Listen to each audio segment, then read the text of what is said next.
ബിജുചേട്ടാ നമസ്കാരം. നമസ്കാരം. കഴിഞ്ഞ ദിവസം അസീം മുനീർ അമേരിക്കൻ മണ്ണിൽ നിന്ന് ഇന്ത്യൻ മണ്ണിലേക്ക് ന്യൂക്ലിയർ ബോംബ് വർഷിക്കുമെന്ന് പറഞ്ഞ ആ വിഷയം കത്തുകയാണ്. ഇന്ത്യ അതിന് ശക്തമായിട്ടുള്ള ഒരു മറുപടി കൊടുത്തു എന്നുള്ളത് മാത്രമല്ല, ഇന്ത്യയുടെ വിദേശകാര്യ മന്ത്രാലയം പറയുന്നത് പാകിസ്ഥാനിൽ ഒരു നിശബ്ദ അട്ടിമറി നടന്നുകൊണ്ടിരിക്കുകയാണ് എന്നുള്ളതാണ്. പാകിസ്ഥാനിൽ ഈ നിശബ്ദ അട്ടിമറി നടക്കുമ്പോൾ യഥാർത്ഥ അധികാരം പാകിസ്ഥാൻ സൈന്യത്തിന്റെ കയ്യിലേക്ക് പോകുന്നു എന്നാണ് പറയുന്നത്. ഈ ന്യൂസ് റിപ്പോർട്ട് വായിക്കുമ്പോൾ സത്യം പറഞ്ഞാൽ എനിക്ക് ഒരു ചെറിയൊരു ഭയമൊക്കെ തോന്നിയിരുന്നു. കാരണം ഇന്ത്യ അത്ര ഗൗരവമായിട്ടാണ് ഈ കാര്യങ്ങൾ സമീപിക്കുന്നത് എന്നുള്ളതാണ്.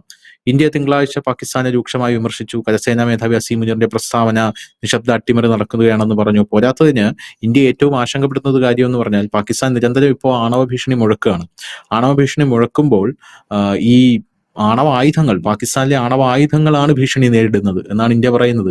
ഇത് ഭീകരവാദികളുടെ കയ്യിലേക്കാണ് പോകുന്നത് എന്ന് ഇന്ത്യ ആശങ്കപ്പെടുന്നു. ഒന്നാമത്തെ കാര്യം. രണ്ടാമത്തെ കാര്യം, ലോക രാജ്യങ്ങളോട് പറയുന്നു, ഇത് ഞങ്ങൾ മാത്രം ആശങ്കപ്പെട്ടാൽ പോരാ, നിങ്ങളും ആശങ്കപ്പെടണം, കാരണം നീയും കുടുങ്ങും എന്ന് പറയുന്നത് പോലെയാണ് ഇന്ത്യയുടെ ഒരു നീക്കം എന്ന് പറയുന്നത്. നമ്മളെ അടിച്ചു കഴിഞ്ഞാൽ പിന്നെ ആ രാജ്യം ഭൂലോകത്തുണ്ടാവില്ല എന്നുള്ള ഒരു ധൈര്യത്തിലാണ് നിങ്ങൾ ഇരിക്കുന്നതെങ്കിൽ ചിലപ്പോൾ ഞങ്ങൾക്ക് മുമ്പേ നിങ്ങൾക്ക് അടി കിട്ടിയാലോ എന്നുള്ളൊരു ആംഗിളാണ് ഇന്ത്യ അവിടെ മുന്നേറ്റി വെച്ചത്. അത് ഒന്നാമത്തെ കാര്യം. അതിനെക്കാട്ടിലും ഗൗരവതരമായിട്ട് നമ്മൾ എടുത്തു കാണേണ്ട ഒരു സംഭവം എന്ന് പറയുന്നത്, നമ്മുടെ കരസേനാ മേധാവിയായിട്ടുള്ള ഉപേന്ദ്ര ദ്വിവേദി, അദ്ദേഹം മദ്രാസ് IIT-യിൽ ഒരു സ്പീച്ച് നടത്തി. ഓഗസ്റ്റ് 2-നാണ് ഇത് വന്നത്. പക്ഷെ യഥാർത്ഥത്തിൽ ഇന്നലെ ഈ അസീം മുനീറിന്റെ ഈ പ്രസ്താവനയോടുകൂടിയാണ് ഈ സ്പീച്ചിന്റെ ഒരു ഗ്രാവിറ്റി പല ആൾക്കാർക്കും മനസ്സിലാവുന്നത്. അദ്ദേഹം ആ സ്പീച്ചിൽ എന്താണ് പറയുന്നത്? നമ്മുടെ മാധ്യമങ്ങളൊന്നും ഇത് കൃത്യമായിട്ട് ചർച്ചയൊന്നും ചെയ്തിട്ടില്ല. അദ്ദേഹം നമ്മുടെ ആഭ്യന്തര ശത്രുക്കൾക്ക് പുറകെയാണ് നമ്മുടെ മാധ്യമങ്ങൾ. കാരണം അവരെ പരിപോഷിപ്പിച്ച് നമ്മളൊരു യുദ്ധമുഖത്തേക്ക് പോകുമ്പോൾ രാജ്യത്തിനകത്തൊരു ആഭ്യന്തര കലാപം കൂടെ ഉണ്ടാക്കേണ്ടതിൽ ഒരു പ്രധാനപ്പെട്ട പങ്ക് നമ്മുടെ മാധ്യമങ്ങൾക്ക് വഹിക്കണമല്ലോ. അതുകൊണ്ടാണ് പോകുന്നത്. ഇത് ഉപേന്ദ്ര ദ്വിവേദി കഴിഞ്ഞ ദിവസം അത് വ്യക്തമായിട്ട് പറഞ്ഞിട്ടുണ്ട്. അതായത് ഇന്ത്യ ഒരു വാർ ഫണ്ട് തുറക്കുമ്പോൾ 2.5 വാർ ഫണ്ടാണ് തുറക്കുന്നത്. പണ്ട് നമ്മൾ പറഞ്ഞ 2 വാർ ഫണ്ടാണ്. ഒന്ന് പാകിസ്ഥാനായിരിക്കും ഉറപ്പായിരിക്കും, ഒന്ന് ചൈനയോ ബംഗ്ലാദേശോ ആയിരിക്കും. അപ്പൊ ഈ 0.5 എവിടെ നിന്ന് വന്നു വെച്ചാൽ അത് നമ്മുടെ ഇന്ത്യക്കകത്ത് പല ആൾക്കാരും ഇന്ത്യയുടെ പരമാധികാരത്തെ അട്ടിമറിക്കാനുള്ള ശ്രമം നടത്തും. അപ്പൊ അവരുമായിട്ടും നമ്മൾക്ക് ആ സമയത്ത് ഒരു യുദ്ധത്തിൽ ഏർപ്പെടേണ്ടതായിട്ടുണ്ടാകും. അങ്ങനെ ഒരു 2.5, ഇത് ആദ്യം പറഞ്ഞത് ഞാൻ ഇന്നലെ ചർച്ചയിൽ പറഞ്ഞതുപോലെ നമ്മുടെ ബിപിൻ റാവത്താണ്. അദ്ദേഹമാണ് ഇത് ആദ്യം സൂചിപ്പിച്ചത്. 2.5 വാർ ഫണ്ട് ആയിരിക്കും തുറക്കേണ്ടതെന്ന്. അദ്ദേഹം കഴിഞ്ഞ ദിവസം ദ്വിവേദി പറഞ്ഞത്, not just military stop, army chief urges citizens scientist to join nations defence എന്നാണ് പറഞ്ഞത്. അതായത് ഇനി ഒരു യുദ്ധം വരാൻ പോകുന്നത് അവസാനത്തെ യുദ്ധമായിരിക്കും. ഇനി ഒരു യുദ്ധം വന്നു കഴിഞ്ഞാൽ ഈ ഭൂലോകത്ത് 195 രാജ്യങ്ങൾ മാത്രമേ കാണൂ, പിന്നെ പാകിസ്ഥാൻ കാണില്ല. നമ്മൾ 3 സൈഡിൽ നിന്നും അറ്റാക്ക് ചെയ്യും. അതായത് കര, വ്യോമ, നാവിക സേനകൾ പാകിസ്ഥാനിലേക്ക് ഇരച്ചു കയറും എന്ന് തന്നെയാണ് അദ്ദേഹം വളരെ വ്യക്തമായിട്ട് പറഞ്ഞത്. പക്ഷെ ഇതിലൊരു പ്രശ്നം എന്താണെന്ന് പറഞ്ഞു കഴിഞ്ഞാൽ, അതാണ് എന്നെ കുറച്ച് കൂടുതൽ ആശങ്കപ്പെടുത്തിയത്. ഇതിൽ നഷ്ടം അവർക്ക് മാത്രമായിരിക്കില്ല എന്ന് വളരെ ക്ലിയർ ആയിട്ട് അദ്ദേഹം വളരെ ക്രിസ്റ്റൽ ക്ലിയർ ആയിട്ട് പറയുന്നു. എന്നിട്ട് അദ്ദേഹം പറഞ്ഞ വാക്കാണ് വളരെ ഇമ്പോർട്ടന്റ്. അദ്ദേഹം പറയുന്നത്, യുദ്ധം ത്യാഗങ്ങൾ കൂടെ ആവശ്യപ്പെടുന്നു എന്ന് പറയുന്നു. അതായത് യുദ്ധം നമ്മൾ ചെയ്യുമ്പോൾ നമ്മളും ത്യജിക്കേണ്ടതായിട്ട് വരും പല കാര്യങ്ങളും. എന്നിട്ട് അദ്ദേഹം നമ്മുടെ രാജ്യത്തുള്ള സയന്റിസ്റ്റുകൾക്ക്, സിറ്റിസൺസിന്, രാജ്യത്തുള്ള സകല മേഖലയിലുള്ള ആൾക്കാർക്കും അദ്ദേഹം ഒരു താക്കീത് കൊടുക്കുകയാണ്. അദ്ദേഹം പറയുന്നത്, India's future security would rest on the whole of nation approach. അതായത് രാജ്യത്തിന്റെ സമ്പൂർണമായിട്ടുള്ള കരങ്ങളിലാണ് ഇനി നമ്മുടെ രാജ്യത്തിന്റെ സുരക്ഷ ഇരിക്കുന്നത്. Soldiers, scientist, industrialist, academia and citizens work in unison എന്ന് അദ്ദേഹം പറയുന്നു. അതായത് പട്ടാളക്കാർ വർക്ക് ചെയ്യും, ഞങ്ങളുടെ കൂട്ടത്തിൽ സയന്റിസ്റ്റുകൾ വർക്ക് ചെയ്യണം, ഇൻഡസ്ട്രിയലിസ്റ്റ് വ്യവസായികൾ വർക്ക് ചെയ്യണം, അക്കാഡമിക്സ് വർക്ക് ചെയ്യണം, സിറ്റിസൺസ് അതായത് പൗരന്മാർ വർക്ക് ചെയ്യണം. നമ്മളെല്ലാവരും കൂടെ ഒരുമിച്ച് ചേർന്നാൽ മാത്രമേ എങ്കിലും ത്യാഗങ്ങൾ സഹിക്കേണ്ടി വരും, എങ്കിലും നമുക്ക് നഷ്ടങ്ങൾ സഹിക്കേണ്ടി വരും. അപ്പോൾ എല്ലാത്തിനും തയ്യാറായി കൊള്ളുക എന്നുള്ള വലിയൊരു സ്റ്റേറ്റ്മെന്റ് കൊടുത്തിരിക്കുന്നത്. ടു ബി ഫ്രാങ്ക്, ഞാനൊരു കാര്യം പറയട്ടെ, ഇത് കേൾക്കുമ്പോൾ എനിക്കൊരു ചെറിയൊരു ഭയം ഉള്ളിൽ എവിടെയോ തോന്നുന്നുണ്ട് കേട്ടോ. എന്താണ് തോന്നുന്നത്? എന്താണ് സംഭവിക്കാൻ പോകുന്നത്? അതായത് ഇനി നടക്കുന്ന ഒരു അത് വാറാണ്. ഇപ്പോൾ നമ്മൾ വാറല്ല ഇപ്പോൾ നടന്നത്, നമ്മളൊരു തിരിച്ചടി മാത്രമാണ് പാകിസ്ഥാൻ നൽകിയിരിക്കുന്നത്. ഇനി നടക്കാൻ പോകുന്നത് അതൊരു ഫൈനൽ വാർ തന്നെയാണ് നടക്കുന്നത്. വാർ എന്ന് പറഞ്ഞു കഴിഞ്ഞാൽ എപ്പോഴും ഏകപക്ഷീയമല്ല. എന്താണ് നമ്മുടെ മോഹൻലാൽ ഒരു സിനിമയെ പറഞ്ഞവർക്ക് അടി ഗീവ് ആൻഡ് ടേക്ക് ആണല്ലോ ഈ അടി എന്ന് പറയുന്ന സാധനം. എന്ന് പറഞ്ഞാൽ കൊടുക്ക് വാങ്ങുകയും ചെയ്യും. ഇവിടെയാണ് മുനീറിന്റെ ഒരു പ്രസ്താവന വന്നിരിക്കുന്നത്. അദ്ദേഹം കൃത്യമായ ടാർഗറ്റുകൾ അമേരിക്കയിൽ ഫ്ലോറിഡയിൽ വെച്ച് കൃത്യമായ ടാർഗറ്റ് സഹിതമാണ് അദ്ദേഹം പറയുന്നത് ആണവായുധം ഉപയോഗിക്കും. പാകിസ്ഥാൻ യാതൊരു മടിയും ഉണ്ടാകില്ല. തുടക്കത്തിൽ തന്നെ അവരുടെ ആണവായുധം ഉപയോഗിക്കാൻ സാധ്യതകൾ കൂടുതലാണ്. അതിന്റെ അപ്രതീക്ഷിതമായി തുടക്കത്തിൽ ഉപയോഗിക്കുമോ എന്നറിയില്ല. അതാണ് നമ്മുടെ കരസേന മേധാവി പറഞ്ഞത്. എല്ലാവരും ഒരു ത്യാഗത്തിനും കൂടി തയ്യാറെടുക്കണം. കാരണം നഷ്ടം ഒരു ഭാഗത്ത് മാത്രമല്ല എന്ന് അദ്ദേഹം പറഞ്ഞതിനകത്ത് ഒരു പോയിന്റ് അതാണ്. രണ്ടാമത്തെ കാര്യം, ധനുഷ് നേരത്തെ പറഞ്ഞതുപോലെ 2.5 എന്നത് ഇത് യാഥാർത്ഥ്യമാണെന്ന് ഇപ്പൊ എനിക്ക് തോന്നുന്നു. കാരണം ഇന്നലെ അസീം മുനീർ പറഞ്ഞ വാക്കുകൾ ഇങ്ങനെയാണ്: നമുക്ക് കിഴക്ക് നിന്നും പടിഞ്ഞാറ് നിന്നും തുടങ്ങേണ്ടിയിരിക്കുന്നത്, ഇന്ത്യയുടെ കിഴക്ക് നിന്നും. കാരണം ഇന്ത്യയുടെ കിഴക്ക് ഭാഗത്താണ് അവർ കുറച്ചുകൂടെ ശക്തമായ കാര്യങ്ങൾ സൂക്ഷിച്ചിരിക്കുന്നത്. അതുകൊണ്ട് ഇന്ത്യയുടെ കിഴക്ക് നിന്നും നമുക്ക് തുടങ്ങണം. പടിഞ്ഞാറ്, കിഴക്ക് എന്ന് പറയുമ്പോൾ എനിക്ക് തോന്നുന്നു ബംഗ്ലാദേശിനെ ആയിരിക്കും ഉദ്ദേശിച്ചിരിക്കുന്നത്. കാരണം അവിടെ ഈ അടുത്ത സമയത്തൊക്കെ പാകിസ്ഥാന്റെ അതാ. അപ്പൊ അവിടെ നിന്നും പടിഞ്ഞാറ് നിന്നും, കാരണം ഈ ഓപ്പറേഷൻ സിന്ദൂറിന്റെ സമയത്ത് അങ്ങനെ ഒരു നീക്കം ഉണ്ടായിരുന്നു, പക്ഷെ അത് അവർക്ക് നടത്താനുള്ള ആംബിയർ ഉണ്ടാകാത്തതുകൊണ്ട് അത് പോയി. അപ്പൊ അങ്ങനെ ഒരു നീക്കമാണ് ആസിം മുനീർ പറഞ്ഞത്. മൂന്നാമത്തെ ഒരു വലിയ ഇമ്പോർട്ടന്റ് ആയിട്ട് കാര്യം പറയുന്നുണ്ട് അവിടെ. മുകേഷ് അംബാനിയുടെ, അത് ലോകത്തിലെ തന്നെ ഏറ്റവും വലിയ റിഫൈനറിയാണത്. മുകേഷ് അംബാനിയുടെ ഗുജറാത്തിലെ റിഫൈനറി, ജാംനഗറിലെ റിഫൈനറി, അത് ജാംനഗറിലെ റിഫൈനറി, അത് പിന്നെ ഈ റഷ്യയിൽ നിന്നൊക്കെ ഇപ്പോൾ ക്രൂഡ് ഓയിൽ കൊണ്ടുവന്നിട്ട് ശുദ്ധീകരിക്കുന്നതും ഒക്കെ അവിടെയാണ്. അതിനെ തകർക്കും എന്ന് കൃത്യമായി പറയുക മാത്രമല്ല, പാകിസ്ഥാൻ സോഷ്യൽ മീഡിയയിൽ അടക്കം ഈ മുകേഷ് അംബാനിയുടെ ചിത്രവും ഖുറാന്റെ ചില വാക്യങ്ങളും ഉദ്ധരിച്ചുകൊണ്ട് തന്നെയാണ് ഇത് പോകുന്നത്. എന്നിട്ട് അദ്ദേഹം മുനീർ പറയുന്നു, ഇത് ഖുറാനിൽ വ്യക്തമായി പറഞ്ഞിട്ടുണ്ട് അംബാനി അടിക്കണം എന്നുള്ളത്, അംബാനി തകർക്കണം എന്നുള്ളത് എന്നാണ് മുനീർ പറയുന്ന കാര്യം.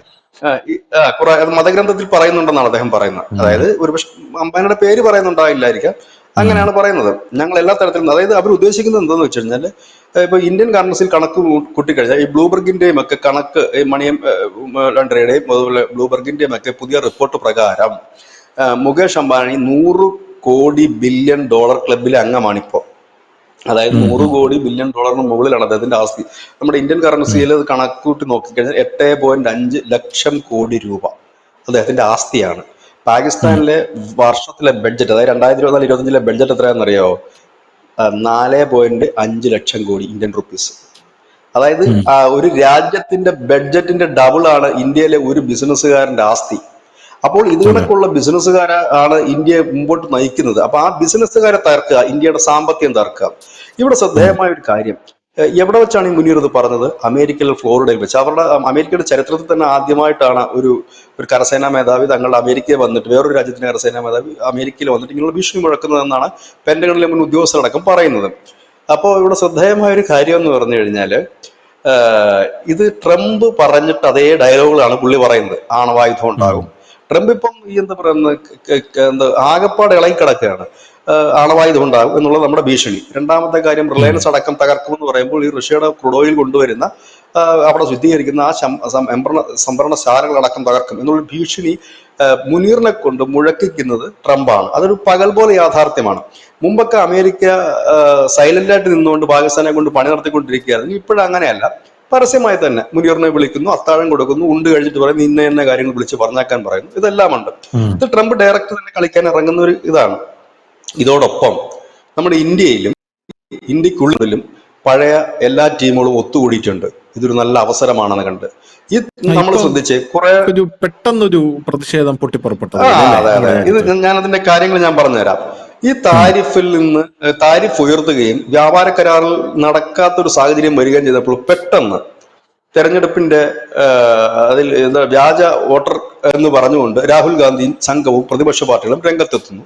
നമ്മുടെ പതിവ് പോലെ നമ്മുടെ മീഡിയസ് എല്ലാം വലിയ ആവേശത്തിൽ ആ വാർത്ത റിപ്പോർട്ട് ചെയ്യുന്നു. സമയം ശ്രദ്ധിക്കുക. ഒരു തെരഞ്ഞെടുപ്പ് കഴിഞ്ഞാൽ ഇന്ത്യ നിയമം അനുസരിച്ച്, തെരഞ്ഞെടുപ്പ് കമ്മീഷൻ നിയമം അനുസരിച്ച് ഒരു തെരഞ്ഞെടുപ്പ് കഴിഞ്ഞാൽ 45 ഡേയ്സിനുള്ളിൽ പരാതിപ്പെടണം. അപ്പോഴൊന്നും പരാതിപ്പെടാതെ വർഷം 6ഉം 8ഉം 10ഉം കഴിയുമ്പോൾ ഇതാ വീണ്ടും ഒരു സമരവുമായി രംഗത്തെത്തുകയാണ്. കാരണം നിലവിൽ സമരം ചെയ്യാൻ വിഷയങ്ങളൊന്നും തന്നെ ഇല്ല. ഇവിടെയാണ് ഈ വിഷയവുമായിട്ട് രംഗത്ത് വരുന്നത് എന്നുള്ളത് ശ്രദ്ധേയമായ ഒരു കാര്യമാണ്. അതിനെല്ലാം മീഡിയാസും വലിയ മാർക്കറ്റിംഗ് ചെയ്യുന്നുണ്ട്. പക്ഷെ അത് നോർത്തിലൊന്നും ഒരു വാർത്ത പോലും അല്ല, ഇവിടെ ഉള്ളതേ ഉള്ളൂ. രണ്ട്, ഇന്ന് ഛത്തീസ്ഗഡില് വിവിധ ക്രൈസ്തവ സംഘടനകളുടെ നേതൃത്വത്തിൽ വമ്പൻ റാലിയാണ് നടക്കുന്നത്. അതായത് ക്രൈസ്തവർക്ക് നേരെ വലിയ പീഡനത്തിന്റെ വാർത്തകൾ വരുന്നു ഒരുപാട്, അതിനെതിരെ റാലി നടക്കുന്നു വലിയ രീതിയിൽ. മറ്റൊന്ന്, ഇവിടുത്തെ സോഷ്യൽ മീഡിയകൾ അത് ഹാൻഡിൽ ചെയ്യുന്നു ട്രംപിന് അനുകൂലമായി നിന്നുകൊണ്ട് ഇന്ത്യയെ വളരെ താറടിച്ച്. അതിലൊരു വിദ്വാൻ പറയുന്നത് മോദി 6 മാസത്തിനുള്ളിൽ തൊലഞ്ഞു പോകും, അമേരിക്ക തൊലയ്ക്കുമെന്നാണ് പറയുന്നത്. ഇന്ത്യയിൽ ഇരുന്നിട്ടാണ് പുള്ളി പറയുന്നത്. അതാണ് ഏറ്റവും വലിയ രസം. അപ്പം ഇങ്ങനെ അപ്പം ഈ രാജ്യത്തുള്ള കംപ്ലീറ്റ്, അതായത് മുമ്പ് ചില മുതിർന്ന കാര്യകർത്താക്കളുമായിട്ട് സംസാരിക്കുന്നുണ്ടാകുന്നപ്പോൾ അവർ പറഞ്ഞൊരു കാര്യമുണ്ട്. 2024 ഈ തീവ്ര ഇസ്ലാമിസ്റ്റുകളുടെ ഒരു വലിയ ശല്യം ഒതുക്കാൻ നമുക്ക് കഴിയും. 2025 നാം ഒതുക്കേണ്ടി വരുന്നത് ഈ ഇവാഞ്ചലിസ്റ്റുകൾ പോലെയുള്ള അനവധി മതമൗലികവാദ ഗ്രൂപ്പുകളും ഒപ്പം തന്നെ അവരെ പിന്തുണയ്ക്കുന്നവരും അവർ പിന്തുണയ്ക്കുന്ന മീഡിയാസ് ഉണ്ട്. ഈ യൂറോപ്യൻ കൺട്രീസിനെയും ഒക്കെ പിന്തുണയ്ക്കുന്ന മീഡിയാസും ഇവരുടെ എല്ലാം മാളത്തിൽ നിന്ന് പുറത്തിറങ്ങും. കാരണം അവർക്ക് ഇനി അധികം നാൾ അത് പിടിച്ചു നിൽക്കാൻ കഴിയില്ല എന്നാണ്. ഇപ്പോഴും ഈ സൊറോസസിന്റെ ഒക്കെ അനവധി ഫണ്ടുകൾ വാങ്ങിച്ചുകൊണ്ട് മാധ്യമങ്ങൾ അത്തരത്തിൽ തന്നെ വാർത്തകളും ചെയ്യുന്നുണ്ട്. അപ്പം ഇതെല്ലാം കൂടി ഇപ്പോൾ കളം ഒരുങ്ങിയിരിക്കുന്നു. അതായത് ഒരു വലിയ വാറിനുള്ള സാധ്യത കൂടുമ്പോൾ ഇന്ത്യക്കകത്ത് തന്നെ ഇതേപോലുള്ള പ്രവർത്തനങ്ങൾ വളരെ രൂക്ഷമാകും. അതിന്റെ ഒരു ട്രയൽ റൺ ആണ് ഇപ്പോൾ ഇവിടെ നടക്കുന്ന ഒരു കാര്യം. പക്ഷെ ഇവിടെ ശ്രദ്ധേയമായ കാര്യം, അതുകൊണ്ടാണ് കരസേനാ മേധാവി പറഞ്ഞത് സാധാരണ ജനങ്ങൾ രംഗത്തിറങ്ങേണ്ടി വരും, ഇന്ത്യക്കകത്തുള്ള ശത്രുക്കളെ നമ്മൾ നേരിടേണ്ടി വരും, ജനം നേരിടേണ്ടി വരും. അത് സ്വാഭാവികമാണല്ലോ. ഇന്ത്യക്കെതിരെ പറഞ്ഞ് മുമ്പോട്ട് പോകുന്ന ഒരു ജനത്തിനെ വെച്ച് വാഴിക്കാൻ ഒരിക്കലും ഇന്ത്യക്കാരന് കഴിയില്ല. അതൊരു യുദ്ധസമാനമായ സാഹചര്യത്തിൽ അതിപ്പോ പാർട്ടി ആയാലും നേതാവായാലും ആരായാലും അതൊരു വലിയ സംഘർഷത്തിലേക്ക് തന്നെ പോകും. ഒരുപക്ഷെ രാജ്യം മറ്റൊരു രാജ്യവുമായി യുദ്ധം ചെയ്യുമ്പോൾ ഇതുപോലുള്ള കീടങ്ങളെ ഒതുക്കാൻ ഈ രാജ്യത്തെ ജനങ്ങൾക്ക് ഒരുപക്ഷെ യുദ്ധത്തിന് ഇറങ്ങേണ്ടി വരും, ഇതിനകത്തുള്ളവരെ തന്നെ തീർക്കാനായിട്ട്. കാരണം ആഭ്യന്തര കലാപം അങ്ങനെയാണ് എല്ലായിടത്തും സെറ്റ് ചെയ്യുന്നത്. ഇത് അമേരിക്കയുടെ പഴഞ്ചൻ കളികളാണ്. ഈ കളികൾ ഇന്നും ഇന്നലും തുടങ്ങിയതല്ല, ഇന്ത്യയോട് വളരെ കാലമായി തുടങ്ങിയ ഒരു സാധനമാണ്. പക്ഷെ അന്നത്തെ ഇന്ത്യ അല്ല ഇന്നെന്നുള്ളതാണ്. കുറച്ചുകൂടി ദേശീയ ബോധം കൂടുതലുള്ള ഒരു ജനമാണ്. അന്ന് കുറെയൊക്കെ ഒരു വലിയ ബോധം ഇല്ലായിരുന്നു. ഇത്രത്തോളം സോഷ്യൽ മീഡിയ നമുക്ക് സത്യം അറിയില്ല, ഈ മാധ്യമങ്ങൾ പുഴുങ്ങി കൊടുക്കുന്ന കാര്യങ്ങൾ മാത്രമായിരുന്നു അറിഞ്ഞതെങ്കിൽ ഇപ്പൊ അതിനേക്കാൾ കുറച്ചുകൂടി വലിയ വ്യക്തത പിന്നെ വന്നിരിക്കുന്നു. അന്ന് പട്ടിണി കുറച്ചുകൂടെ കൂടുതലായിരുന്നു. അതാണ് ഇതിന്റെ ഏറ്റവും വലിയ കാര്യം. കൂടുതലായിരുന്നു ടെക്നോളജി കാര്യം. പിന്നെ വളർന്നിട്ടില്ല. ഇപ്പൊ വളർന്നിട്ടില്ല. അപ്പൊ അതിതീവ്ര ദേശീയതയിലേക്ക് കാര്യങ്ങൾ നീങ്ങുന്നു. ഈ ഒരു സാഹചര്യത്തിൽ ഇന്ത്യ വിരുദ്ധത പറഞ്ഞുകൊണ്ട് എത്ര നാൾ ഇവിടെ പിടിച്ചു നിൽക്കാൻ കഴിയില്ല. അത് നമ്മൾ കണ്ടതാണ്. ഈ കഴിഞ്ഞ ഓപ്പറേഷൻ സിന്ദൂറിന്റെ സമയത്ത് ഇന്ത്യക്കെതിരെ ഘോരഘോരം സംസാരിച്ചിട്ടുള്ള മത തീവ്രവാദ സംഘടനകൾ പോലും ഒരക്ഷരം വേണ്ടിയിട്ടില്ല. ഒരക്ഷരം, ഒരു പോസ്റ്റ് പോലും അവർ ചെയ്തിട്ടില്ല. ചെയ്യാൻ കഴിയുമായിരുന്നില്ല. കാരണം അത് ജനം ചിലപ്പോൾ തീർത്ത് കളയുന്ന ഒരു സാഹചര്യത്തിലേക്ക് അത് നീങ്ങും. ഇതാണ് ഇതിനകത്ത് ഒരു കാര്യം. എന്നിട്ട് നിരന്തരം ഇവർ വാർത്ത ചമയ്ക്കുന്നത് ഇന്ത്യ തകരും, ഇന്ത്യയെ തൊലച്ചു കളയും എന്നാണ് ഇവർ പറയുന്നത്. ഇനി ഞാൻ അതിന്റെ ഒരു കണക്കിലേക്ക് കൂടെ നമുക്കൊരു ചരിത്രം കൂടെ പറഞ്ഞു പോകാം. കാരണം ചരിത്രം അറിയാതെ പോകരുത്. ചരിത്രമാണല്ലോ നമ്മുടെ മുമ്പിൽ എപ്പോഴും ഡോക്യുമെന്റ് ആയിട്ടുള്ളത്. നമുക്ക് നോക്കാം അമേരിക്ക എപ്പോഴൊക്കെയാണ് പണി തന്നത്, എന്തൊക്കെയായിരുന്നു ഇന്ത്യക്കുള്ള ആഘാതം, എങ്ങനെയാണ് ഇന്ത്യ അതിനെ മറികടന്നെന്ന് നോക്കാം. 1971 ബംഗ്ലാദേശ് യുദ്ധത്തിൽ ഇന്ത്യ ബംഗ്ലാദേശ് സമരത്തെ സഹായിച്ചു എന്ന് പറഞ്ഞുകൊണ്ട് അമേരിക്ക നമുക്ക് ഉപരോധം പ്രഖ്യാപിച്ചു. നമ്മളുടെ ഈ ഉപഗ്രഹങ്ങളുടെ അടക്കം ഉള്ള പാർട്സുകൾ കിട്ടാതായി നമുക്ക് നമ്മുടെ വികസനത്തെ തടസ്സപ്പെടുത്താൻ വന്നു. 74 വന്നപ്പോൾ നമ്മുടെ ആദ്യത്തെ അണുപരീക്ഷണം നടന്നു. ബുദ്ധൻ ചിരിക്കുന്നു എന്ന് പറഞ്ഞിട്ട് അന്ന് വലിയ രീതിയിലുള്ള ഉപരോധം നടന്നു. അമേരിക്കയും കാനഡയും അടക്കം. അന്നൊക്കെ അമേരിക്കയുടെ കൂടെ ഉണ്ടാകുന്ന ഒരു രാജ്യമാണ് കാനഡ. അല്ല, കാനഡ ഇപ്പോഴല്ല ഇന്ത്യക്കെതിരെ തിരിയുന്നത്. ഇതാണ് നമ്മൾ ചരിത്രം മനസ്സിലാക്കണം എന്ന് പറയുന്നത്. ചിലരൊക്കെ പറയും അയ്യോ കാനഡ പിണക്കല്ലേ. കാരണം പണ്ടേ കാനഡ പിണങ്ങി നിന്ന് നമ്മുടെ ശത്രുപക്ഷത്ത് നിൽക്കുന്ന രാജ്യമാണത്. അമേരിക്കയും കാനഡയും ചേർന്നുകൊണ്ടാണ് നമുക്കന്ന് വലിയ ഉപരോധം. ഇത് രണ്ട് ഉപരോധമാണ്. ഇനി അവിടെ വെച്ചിട്ടാണ് നമുക്ക് നമ്മുടെ ഈ ISROയുടെ പ്രവർത്തനങ്ങളൊക്കെ നമുക്ക് വളരെ പിന്നോക്കം പോയി. DRDOയുടെ പ്രവർത്തനങ്ങൾക്ക് അവിടുന്ന് കൂടുതൽ ഫണ്ട് സർക്കാർ ചെയ്യാൻ തുടങ്ങി. അവർക്ക് മുൻപോട്ട് പോകാൻ കഴിഞ്ഞു. ഈ 2018 വന്നപ്പോൾ റഷ്യയുടെ പക്കൽ നിന്ന് നമ്മൾ S-400 ഇത് മറ്റേ ഡിഫൻസ് സിസ്റ്റം വാങ്ങുന്നതിനെതിരെ ഉപരോധ ഭീഷണിയായിട്ട് അമേരിക്ക വന്നു. നമ്മൾ പുല്ല് വില കൽപ്പിച്ചില്ല. പക്ഷെ ആ കരാർ അല്പം വൈകി എന്ന് മാത്രമേ ഉണ്ടായിരുന്നുള്ളൂ. പക്ഷെ സംഭവം നടന്നു. അതായിരുന്നല്ലോ ഇപ്പൊ ഓപ്പറേഷൻ സിന്ദൂർ നടന്നത്. 2020 നമ്മൾ ഇറാനിൽ നിന്ന് എണ്ണ വാങ്ങുന്നു എന്ന് പറഞ്ഞ് അമേരിക്ക വലിയ ഉപരോധം പ്രഖ്യാപിച്ചു. ഇനി ഇതിനെങ്ങനെയാണ് ഇന്ത്യ മറികടന്നെന്ന് വെച്ചാൽ ഈ ഉപരോധങ്ങളൊക്കെ ഇന്ത്യക്ക് ഗുണകരമായിട്ടേ ഉള്ളൂ. കാരണം ഈ ഉപരോധങ്ങൾ വന്നതിന് ശേഷമാണ് ഇന്ത്യ തദ്ദേശീയമായിട്ട് തന്നെ ഈ ഉപരോധങ്ങൾ നിൽക്കുമ്പോൾ തന്നെയാണ് ബാർക്ക്, അഗ്നി, പൃഥ്വി ഈ 3 മിസൈലിന്റെ പണികളും ഇന്ത്യ ഈ ഉപരോധ കാലഘട്ടത്തിലാണ് ചെയ്തത്. അതാണ് ഏറ്റവും ഇമ്പോർട്ടന്റ് ആയ കാര്യം. പിന്നെ നമ്മുടെ ISRO സ്വന്തം കാലിൽ നിൽക്കാൻ പറ്റിയെന്ന് മാത്രമല്ല വലിയ രീതിയിൽ തന്നെ അത് വളരുകയും DRDO ഇപ്പോൾ 1 മാസത്തിൽ 1 ആയുധം വെച്ച് പുറത്തിറക്കുന്ന ഒരു വലിയ സിസ്റ്റമായി മാറുകയും ചെയ്തു. ഇതെല്ലാം ഉപരോധത്തിൽ നിന്ന് ഇന്ത്യൻ ജനത അല്ലെങ്കിൽ ഇന്ത്യ അതിജീവിക്കാൻ പെട്ട അന്ന് ഇന്ത്യക്ക് മനസ്സിലായ ഒരു കാര്യമുണ്ട്. ഈ അമേരിക്ക പാർട്സുകൾ തന്നില്ല, അതുപോലെ യുദ്ധോപകരണങ്ങൾ നമുക്ക് വിതരണം ചെയ്തില്ല, നമ്മുടെ നിർണായക ഘട്ടത്തിൽ ഒന്നും അവർ നമ്മളെ ഹെൽപ്പ് ചെയ്തില്ല. ഇതൊന്നും തന്നെ കാരണം അവരുടെ കയ്യിൽ നമ്മൾ വാങ്ങുന്ന അവര് ഓസിന് തരുന്നതല്ല അമേരിക്ക. നമ്മൾ പണം കൊടുത്തിട്ട് ആ സാധനം, അതായത് ഇപ്പം നമ്മൾ ഒരു 10 തോക്കിന് വാങ്ങുന്നു. ആദ്യം 5 തോക്ക് വരുന്നു. യുദ്ധസമയത്ത് നമുക്ക് കൂടുതൽ തോക്ക് വയ്ക്കും. ഇപ്പൊ ഞങ്ങൾക്ക് പ്രൊഡക്ഷൻ ഇല്ല എന്ന് പറഞ്ഞാൽ തീർന്നില്ലേ? അപ്പൊ അതിനുശേഷമാണ് ഇന്ത്യ സ്വന്തമായിട്ട് ആയുധങ്ങൾ, മിസൈൽ അടക്കമുള്ള ആയുധങ്ങൾ നമ്മൾ വികസിപ്പിച്ച് എടുക്കാൻ തുടങ്ങുന്നത്. ഒപ്പം തന്നെ നമ്മളുടെ നമ്മൾ അന്നേരം ഈ നമ്മുടെ കൂടെ നിന്ന 2 രാജ്യങ്ങളാണ് ഫ്രാൻസും ജപ്പാനും. ഈ 2 രാജ്യങ്ങളെയും കൂടെ കൂട്ടി, അതുപോലെ ആഫ്രിക്കൻ രാജ്യങ്ങൾ ചോദിക്കില്ലേ ഫ്രാൻസിൽ നിന്ന് എന്താണ് ഇപ്പൊ കൂടുതൽ അടുപ്പം, കൂടുതൽ ആയുധങ്ങൾ വാങ്ങുന്നത്? ആ കഷ്ടകാല സമയത്തൊക്കെ കൂടെ നിന്നവരാണ് ഈ ഫ്രാൻസും ഈ ജപ്പാനും അങ്ങനെയുള്ള രാജ്യങ്ങളെല്ലാം തന്നെ. ആ ഒരു സമയത്ത് നമ്മൾ നാബിനെ കൂടെ കൂട്ടുനിർത്തിക്കൊണ്ട് ASEAN രാജ്യങ്ങളെയൊക്കെ കൂടെ നിർത്തിക്കൊണ്ടായിരുന്നു നമ്മൾ ആ മുമ്പോട്ട് പോയത്. ഇനി 1998 ബിൽക്കുലിനായിരുന്നു നമുക്ക് ഈ ഉപരോധം ഏർപ്പെടുത്തിയത്. നമ്മളൊക്കെ എന്ത് സംഭവിച്ചെന്നറിയാവോ? നമുക്ക് വലിയ തിരിച്ചടി നേരിട്ടു. IMF, ലോകബാങ്കും അടക്കമുള്ള ഫണ്ടുകളെല്ലാം മരവിപ്പിച്ചു പോയി. ഒന്നും നമുക്ക് കിട്ടിയില്ല. അത് നമ്മുടെ വികസനത്തെയും സാറ്റലൈറ്റ് അടക്കമുള്ള പ്രോഗ്രാംസിനെയും ഒക്കെ കുറെ പിന്നാക്കം അടിച്ചു എന്നുള്ളത് മാത്രമായിരുന്നു നമുക്കുള്ളത്. പിന്നീട് നമ്മൾ വേറെ മൂന്ന് രാജ്യങ്ങളെ ആശ്രയിച്ചാണ് മുമ്പോട്ട് പോയത്. ഏതൊക്കെയാണെന്നറിയാവോ? റഷ്യ, ഫ്രാൻസ്, ജപ്പാൻ എന്നീ 3 രാജ്യങ്ങളെ ചേർത്ത് നിർത്തിക്കൊണ്ടാണ് മുമ്പോട്ട്, അന്നും നരേന്ദ്രമോദി ഇല്ല, ചേർത്ത് മുമ്പോട്ട് പോയി. അന്ന് ആദ്യമായിട്ട് IT മേഖലയും ഫാർമസ്യൂട്ടിക്കൽ മേഖലയും ഒക്കെ നമ്മൾ അമേരിക്കയ്ക്ക് പുറത്ത് നമുക്ക് ഒരു വിപണി കണ്ടെത്താൻ വേണ്ടി അന്ന് തൊട്ട് നമ്മൾ ശ്രമം തുടങ്ങി. അത് കൂടാതെ തന്നെ ഈ അമേരിക്കൻ കാനഡയും ഒക്കെ ആയിരുന്നു യുറേനിയം നമുക്ക് തന്നുകൊണ്ടിരുന്നത്. നമ്മുടെ ആണവ ഊർജ്ജം വേണമല്ലോ, ആണവ ആയുധമല്ല, ആണവ ഊർജ്ജത്തിന് വേണ്ടി യുറേനിയം ഒക്കെ തന്നുകൊണ്ടിരുന്നത്, സമ്പുഷ്ട യുറേനിയം. അതിന് പകരം ഇന്ത്യ യുറേനിയം ഖനനം ചെയ്യാൻ തുടങ്ങിയതും യുറേനിയം സമ്പുഷ്ടീകരണത്തിന് പ്ലാന്റുകൾ ഇന്ത്യ സ്ഥാപിച്ചതും ഈ ഉപരോധ കാലഘട്ടത്തിലായിരുന്നു എന്നുള്ളതാണ്. അതുകൂടാതെ തന്നെ നമ്മൾ ഇസ്രായേലുമായിട്ട് പ്രതിരോധ കരാർ ഒപ്പുവെച്ചു. തെക്ക് കിഴക്കൻ ഏഷ്യ, ആഫ്രിക്ക, ലാറ്റിൻ അമേരിക്കൻ രാജ്യങ്ങളുമായിട്ട് നമ്മൾ വ്യാപാര ബന്ധം സ്ഥാപിച്ചു. ഇന്ന് വന്ന ലേറ്റസ്റ്റ് വാർത്ത എന്ന് പറഞ്ഞാൽ ഈ അമേരിക്ക നമുക്ക് വലിയ രീതിയിൽ ഉപരോധം പ്രഖ്യാപിച്ചു കഴിഞ്ഞാൽ 50 രാജ്യങ്ങളിലേക്ക് അമേരിക്കയിലേക്ക് കയറ്റി അയച്ച ഉൽപ്പന്നം വിറ്റഴിക്കാനുള്ള വലിയൊരു ചർച്ചകൾ ഇപ്പോൾ ആരംഭിച്ചിട്ടുണ്ട്. അതിൽ ഒരുപാട് രാജ്യങ്ങളുണ്ട്, ചെറുതും വലുതുമായ അനവധി രാജ്യങ്ങളുണ്ട്. ഇവിടെ ശ്രദ്ധേയമായ മറ്റൊരു വലിയ കാര്യമുണ്ട്. ഇവിടെ നമുക്കറിയാം, ഈ കർഷക സമരം നടന്നത് ധനുഷിന് ഓർമ്മയുണ്ടാകും. വലിയ രീതിയിലുള്ള സമരമായിരുന്നു കർഷക സമരം. അന്ന് ആ സമരത്തിന് പിന്നിൽ അമേരിക്കയും കാനഡയും അടക്കമുള്ള യൂറോപ്യൻ രാജ്യങ്ങളാണ് എന്നൊരു വലിയ വാർത്ത തന്നെ ഉണ്ടായിരുന്നു. വിദേശ രാജ്യങ്ങൾ ഫണ്ട് മുടക്കി ഇന്ത്യ തകർക്കുക, തെളിവ് സഹിതം പുറത്തു വന്നതാണ്. ഇന്ന് അതേ ആയുധം ഉപയോഗിച്ച് മോദി ഇന്ന് അമേരിക്ക അടിക്കുന്നു. ഒന്നാലോചിക്കണം. ഇതാണ് ഞാൻ പറഞ്ഞത്, ഈ മോദിക്കെതിരെ എന്ത് ആയുധമാണോ ഉപയോഗിക്കുന്നത് അത് സൂക്ഷിച്ചു വെച്ച് അതുകൊണ്ട് തന്നെ തിരിച്ചടിക്കുന്ന ഒരു വ്യക്തിയാണ്.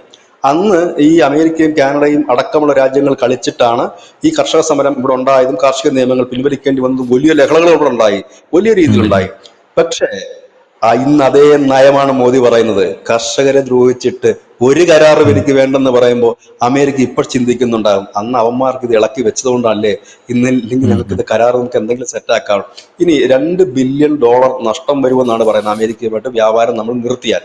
ഇനി മറ്റൊരു കാര്യം, അവർക്ക് നമ്മുടെ പാലുൽപ്പന്നങ്ങളിലും കാർഷിക മേഖലയിലും ഇവർക്ക് കടന്നു വരാൻ അവസരം ഒരുക്കി കഴിഞ്ഞാൽ ആഭ്യന്തര വിപണിയിൽ നമുക്കും $2 ബില്യൺ നഷ്ടം വരും. അപ്പം ആഭ്യന്തര വിപണി തകർത്തിട്ട് എന്തായാലും അത് ചെയ്യേണ്ട, കാരണം എങ്ങനെ പോയാലും $2 ബില്യൺ നഷ്ടം വരുന്നുള്ളൂ. അപ്പൊ ഈ ആഭ്യന്തര വിപണി തകർത്തിട്ട് നമ്മളത് ചെയ്യേണ്ട ആവശ്യമില്ലല്ലോ. അതിലും ഭേദം അവർ ഉൽപ്പന്നം ഇറക്കിയില്ലെങ്കിൽ വേണ്ട, ആഭ്യന്തര വിപണി അതിലേക്ക് നിന്നോളുമല്ലോ. ഇതാണ് അതിന്റെ ഒരു രീതി. ഏതായാലും ഇതേ തന്ത്രമായിരുന്നു ട്രംപ് ചൈനയുടെ മുമ്പിൽ നടത്തിയിരുന്നത്. ചൈനയും ഇന്ത്യയും തമ്മിൽ രണ്ട് വ്യത്യാസമുണ്ട്. നമ്മൾ എപ്പോഴും പറയുന്നൊരു കാര്യമാണ്. 3 രാജ്യങ്ങൾ, അമേരിക്ക ഇറക്കുമതിയെ മാത്രം ആശ്രയിച്ചിരിക്കുന്ന ഒരു രാജ്യമാണ്. അവിടുത്തെ ഭൂരിപക്ഷവും അവർ ഇറക്കുമതി സാധനങ്ങൾ തന്നെയാണ് യൂസ് ചെയ്യുന്നത്. ചൈനയെ സംബന്ധിച്ച് കയറ്റുമതി കൊണ്ട് മാത്രം ജീവിക്കുന്ന രാജ്യമാണ്. ഇത് രണ്ടിലും പെടാത്തത് ഇന്ത്യയാണ്. ഇന്ത്യയിലെ ഏതാണ്ട് ഒരു 60-70% ആഭ്യന്തര വിപണിയാണ്. അത് ഇവിടെ ഒരു സോപ്പ് നിർമ്മിച്ചു കഴിഞ്ഞാൽ ഈ സോപ്പിന്റെ 70% വിറ്റഴിക്കുന്നത് ഇന്ത്യയിൽ തന്നെയാണ്. ബാക്കിയുള്ളത്, ഞാൻ സോപ്പ് ഉദാഹരണം പറഞ്ഞതാ, ബാക്കിയുള്ളത് കയറ്റിവിടുന്നത്. അത് മരുന്നായാലും ഇനി മറ്റെന്തെങ്കിലും ആയാലും കാറായാലും എന്ത് കുന്തമായാലും അത്രേ കയറ്റി വിടുന്നുള്ളൂ. അതായത് ബാക്കി പോയിട്ടുള്ള ഒരു 30%, ആ 30%ന്റെ വളരെ കുറവ് മാത്രമാണ് അമേരിക്കയിലേക്ക് പോകുന്നത്. അല്ലാതെ പണ്ട് മുതലേ അമേരിക്കയെ ആശ്രയിച്ച് ജീവിക്കുന്ന രാജ്യമല്ല. തെറ്റിദ്ധരിപ്പിക്കുന്ന വാർത്തകൾ പലരും ചെയ്യുന്നുണ്ട്. പക്ഷെ ചരിത്രം ഇതാണ്. കാരണം നമ്മളുടെ രാജ്യത്തിന്റെ ഒരു 18% നമ്മൾ അമേരിക്കയുമായിട്ട് ബിസിനസ് ചെയ്യുന്നത്. ആ 18% ഈ അടുത്ത സമയത്ത് കൂടിയതുമാണ്. ഇപ്പൊ അവരുടെ എന്ന് വെച്ചാൽ നമ്മളിപ്പോ പ്രധാനമായിട്ട് അമേരിക്ക ആശ്രയിക്കുന്നത് അവരുടെ ഈ സെമി കണ്ടക്ടർ ചിപ്പ്, അതുപോലെ തന്നെ ഇപ്പൊ നമ്മളത് സൗത്ത് കൊറിയയിൽ നിന്ന് നേരത്തെ തന്നെ ഇറക്കുമതി ചെയ്യാൻ തുടങ്ങിയിരുന്നു നമ്മൾ സെമി കണ്ടക്ടർ ചിപ്പ്, അതുപോലെ തന്നെ ഈ പറയുന്ന ഈ ബോയിങ്ങിന്റെ അടക്കമുള്ള പാർട്സുകൾ, പിന്നെ നമ്മൾ അവരുടെ കയ്യിൽ നിന്ന് വാങ്ങിയ ആയുധങ്ങളുടെ ബാക്കിയുള്ള പാർട്സുകൾ, ഇതൊക്കെയാണ് നമുക്ക് അവരെ ആശ്രയിക്കേണ്ട ഒരു ആവശ്യമുണ്ട്. പക്ഷെ ഇപ്പോൾ നിലവിൽ ആയുധം വാങ്ങൽ പോലും നമ്മൾ അവരുമായിട്ടില്ല. അതാണ് F-35 ഒക്കെ എടുത്തുകൊണ്ട് പോടെ എന്ന് പറയാൻ കാരണം. നമ്മളിപ്പോൾ ഇല്ല അവരുമായിട്ട്, ഫുൾ ഡീലിങ്സിലേക്ക് കാര്യങ്ങൾ മുമ്പോട്ട് നീങ്ങുന്ന അവസ്ഥയാണ്. ഈ അവസരത്തിലാണ് മുനീറിനെ വെച്ചുകൊണ്ട് ഇന്ത്യക്കെതിരെ ഒരു യുദ്ധ പ്രഖ്യാപനമാണ് ട്രംപ് നടത്തിയിരിക്കുന്നത്. ഇല്ലെങ്കിൽ ലോകത്തെങ്ങും, ഇന്നലെ ഞാൻ പറഞ്ഞു, ലോകത്തെങ്ങും കേട്ടുകേഴ്വില്ലാത്ത കാര്യമാണ് വേറൊരു രാജ്യത്തിന്റെ മണ്ണിൽ നിന്നുകൊണ്ട് വേറൊരു രാജ്യത്തിന്റെ സൈന്യാധിപൻ ഒരു രാജ്യത്തെ വെല്ലുവിളിക്കുന്നു, ആണവായുധം പ്രയോഗിക്കുമെന്ന് പറയുന്നത്. ഇത് നമ്മൾ ഇന്നലെയും പറഞ്ഞാണ്. അതിന് തൊട്ടു പിന്നാലെ പെന്റഗണിന്റെ വക്താവ് പറഞ്ഞത് അതേ കാര്യം തന്നെയല്ലേ. അപ്പൊ ലോകത്ത് തലക്കത്ത് വിളിയുള്ള എല്ലാവർക്കും അറിയാം. അദ്ദേഹം പറഞ്ഞത് 30 മിനിറ്റിനെ ഇവനെ ഇവിടുന്ന് പുറത്താക്കണമെന്ന് അദ്ദേഹം പറഞ്ഞത്. ഇവൻ കോട്ടിട്ട ബില്ലാദനാണെന്നാണ് പറഞ്ഞത്. പക്ഷെ ഇവിടെ സംഭവിക്കാൻ പോകുന്നത്, ഈ മുനീറിനെ സംബന്ധിച്ച് അയാൾക്ക് നാളെ അമേരിക്ക ഒരു സിറ്റിസൺഷിപ്പ് കിട്ടും, യാതൊരു ബുദ്ധിമുട്ടുമില്ല. ഈ പണിയൊക്കെ ഒപ്പിച്ച് കുറെ ബോംബന്മാരിയിട്ട് പാകിസ്ഥാനികളെ മുഴുവൻ കൊന്നാലും മുനീറിന് സുഖമായി അമേരിക്ക കഴിയാം. അങ്ങനെയാണല്ലോ പാകിസ്ഥാന്റെ ഭരണാധികാരികളെല്ലാം ചെയ്തിരുന്നത്. അവിടെ പ്രശ്നം ഉണ്ടാക്കി ആ രാജ്യം കുട്ടിച്ചോറാക്കിയ ഭരണാധികാരികളൊക്കെ ഇന്നൊക്കെ ലണ്ടനിലും മറ്റു രാജ്യങ്ങളിലും നമുക്ക് സുഖ സൗകര്യത്തിൽ വാഴുകയാണ്. അത് തന്നെയായിരിക്കും മുനീറിന്റെ ലക്ഷ്യം, മൊത്തത്തിലൊന്ന് കലക്കുക എന്നുള്ളതാണ്. അതായത് ട്രംപിന്റെ കിളി പോയി നിൽക്കുന്ന അവസ്ഥയാണ്. അതായത് ട്രംപ് ഇങ്ങനെ ആക്രോശിച്ചുകൊണ്ടേയിരിക്കുന്നു. അദ്ദേഹത്തിന്റെ പ്രധാന പ്രശ്നം എന്ന് വെച്ചാൽ ഈ ഇന്ത്യ പാകിസ്ഥാൻ യുദ്ധം തീർത്തത് അവരാണെന്ന് പറയണം. പിന്നെ ഇന്ത്യയിലെ ഈ എന്താ പറയുന്ന കാർഷിക മേഖലയിൽ സർവ്വതും തുറന്നു കൊടുക്കണം, അതും സീറോ താരിഫിൽ വേണം ഇതെല്ലാം ചെയ്യാനെന്ന് പറഞ്ഞ് ഇതൊക്കെ വേറെ വേറെ വല്ല ആളുകളൊന്നും പറയുന്നതായിരിക്കും ട്രംപിന് നല്ലത്. കാരണം ഇതിനേക്കാൾ ശക്തനായിരുന്ന ബിൽ ക്ലിന്റന്റെ കാലത്താണ് നമുക്ക് വലിയ ഉപരോധം വന്ന് നമുക്ക് IMF നിന്ന് ഫണ്ട് കിട്ടിയില്ല, ലോക ബാങ്കിൽ നിന്ന് ഫണ്ട് കിട്ടില്ല, മറ്റൊന്നും ഇന്ത്യ ഒരു കൺസ്യൂമർ സ്റ്റേറ്റ് ആയിട്ടില്ല. ഇന്നിപ്പം മേഡ് ഇൻ ഇന്ത്യയും കഴിഞ്ഞ് മേക്ക് ഇൻ ഇന്ത്യയിലേക്ക് ഒരു രാജ്യം കുതിക്കുമ്പോൾ ഒരുപക്ഷെ ഇന്ത്യക്കാർ കുറച്ച് കഷ്ടപ്പെടേണ്ടി വരും, സ്വാഭാവികം മാത്രമാണ്. കാരണം ഇതിന്റെ ഒരു പക്ഷെ വലിയ രീതിയിലൊരു ഒരു ഒരു എന്താ പറയുന്നത്, ഒരു പരിണിത ഫലം. ഉപരോധത്തിന്റെ ഉപരോധത്തിന്റെ ഒക്കെ വരുമ്പോൾ ഒരു ഷോർട്ട് ടൈം വരും. ഞാനതാ പറഞ്ഞത്, 1971 മുതൽ 2020 വരെ അമേരിക്ക ഏർപ്പെടുത്തിയ ഉപരോധങ്ങളും ഭീഷണികളും അനവധിയാണ്.